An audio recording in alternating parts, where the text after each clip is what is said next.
som Komár a toto bude moja sekcia a budem sa zaoberať anime recenziami. Ak vás to baví, pozrite si to, ak ste tu len kvôli Kvetčkovi, tak nemusíte na tieto videá pozerať, nie je to úplne jedno.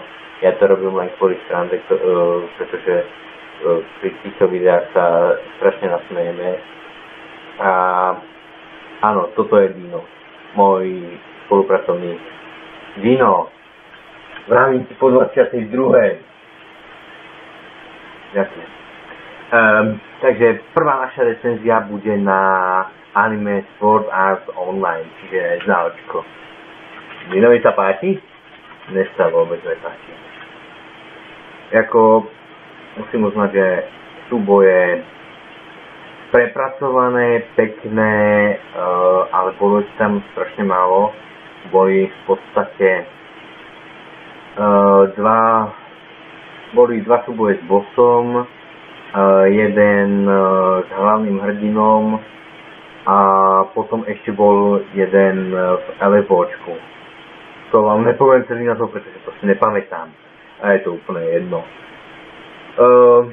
Viem o tom, že sa pripravuje GGOčko, ale ak viete o tom viac, bol by som rád, keby ste mi o tom napísali, pretože ja o tom vôbec netuším.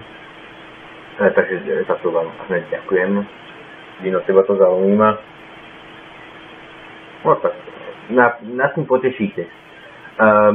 Takže by som možno mohol povedať voľčo o príbehu, tak budem sa snažiť nespoilerovať, ale ak tam bude nejaké spoilery, toto ospravedlňujem hneď dopredu.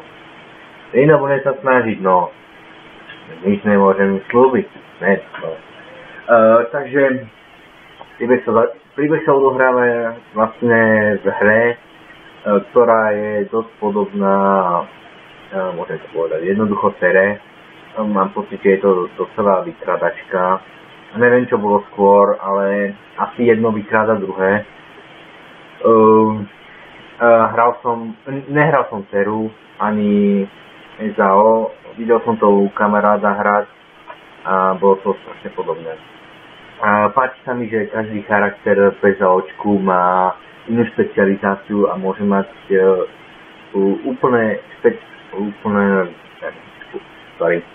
úplnú špecializáciu na inačú vec. Hlavný hrdina Kirito má špecializáciu na dva jednoručné meče. Takže cool. A Asuma má Korp, čiže epic. Nie cool, epic. Áno, Asuma sa mi páči, ako bojuje. Nie ako... aj ako vyzerá. Viacej sa mi páči Yui a Silika, ale bohužiaľ, s ňou to dopadne troška zle. Môžem to povedať? A ja to aj tak poviem. Kirito to zachová, ako sa byť a nechajú na posled od súdu, Čo by som ešte tak mohol povedať, základy je záločka. Je to hra, do ktorej sa pripojíte nasadením si špeciálnej príľby a sa pripustím do počítača. Jednoducho to začne tým, že vás tam uväznia a nedajú mať platičko od Matista. Takže etik. A keď zomeriete hre, tak zomeriete aj v skutočnosti. Už kvári vám to môžu. Ty sa nemáš čoho báť, ty ho ani nemáš. Takže v pohode. Ale ja ho mám. Áno, mám ho. Dobre. Takže budeme pokračovať. SAOčko končí nejako v 10. 12. dieli, myslím, že snáď nejako to je, alebo v 7. Nepamätám si to presne, nemám takú hlavu na to. A vtedy začína LFOčko. V tom sa vlastne SAOčko končí tým a LFOčko začína jednou vecou, že hlavný programátor, ktorý tam uvoľnil, vlastne prehrá celý súboj s tými hráčmi. teda spiritom, no. Jednoducho a za sumou a vlastne zomrie ale nebojte sa, je to cool chlapík, nebude vám chýbať, on sa tam ešte objaví.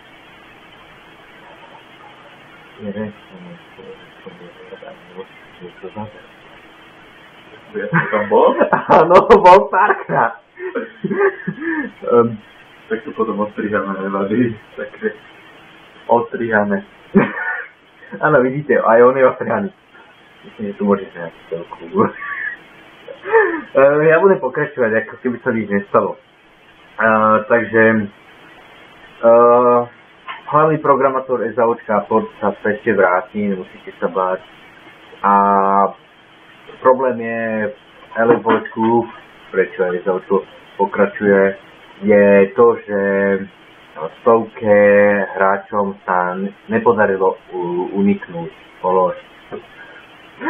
Stovke hráči sa nepodarilo uniknúť z hry a zostali znova uväznení pre nejaké experimenty, ktoré vám v tom anime vám to vysvetľa všetko v pohode. Zostala samozrejme uväznená Yasuma kvôli inej veci, kvôli niečomu inému a Kirito ju vlastne úplne spoznala tú hru, nemôže sa k nej dostať. Dostane sa k nej až v LFOčku, o ktorom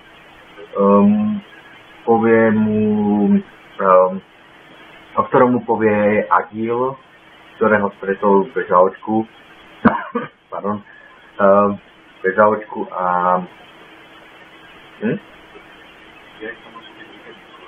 Bol som kde? To odstriháme.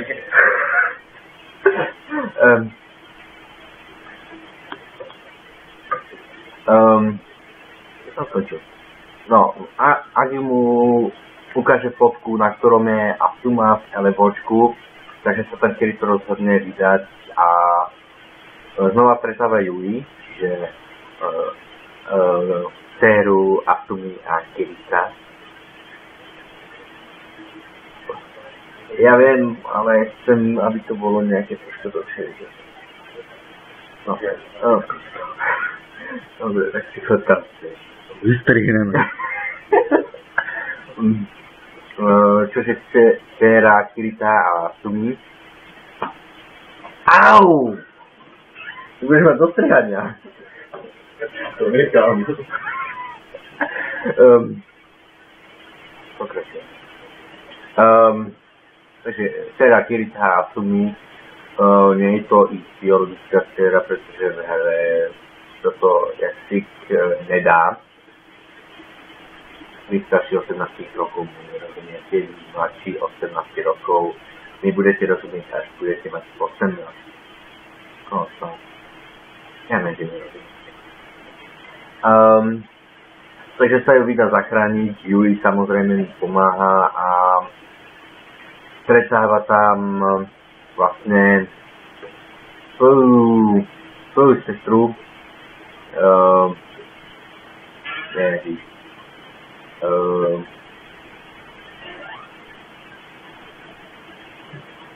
ešte raz si prečo rozumieť. Teraz si to prečíte meno a začítate, že sú a svoju sestru.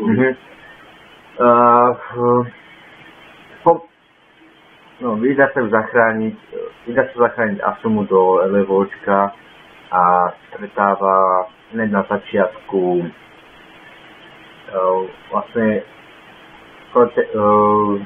v LFOčku je to troška inak ako v SAOčku. Nejde každý proti každému, ale sú 4 rasy, ktorých sa si absolútne nepamätám. Na jednu rasu narazí, on si vyberie nejakých zlodejov temných, rasu si vážne nepamätám, tie názvy sú hrozné. No sú cool, ale sú hrozné na zapamätanie. A pomôže mu z tých problémov vlastne jeho sestra Sugaha, alebo tak nejako. To je ešte je pekná, ale to je jeho sestra, no. Takže konec vám nebudem hovoriť, pretože je je podľa mňa najhorší koniec, aký mohli SAOčku vymyslieť. A úplne posledná časť je hrozná, podľa mňa, ale sú na to sa fajn ohlasy, takže dobre, ukončíme to, lebo už nechcem nejako extra spoilerovať. Takže za seba dávam za ten koniec dám 2 body dole. Za súboje je to docela dobré, ale ja som odoznačil anime. Takže je minúto, ale SAOčko odo mňa dostáva 3 body z 10. Je minúto, je to tak. Podľa mňa to bolo moc. Teda málo. Nie, málo bojov, moc emocí. Moc, malo to byť krásne bojové anime.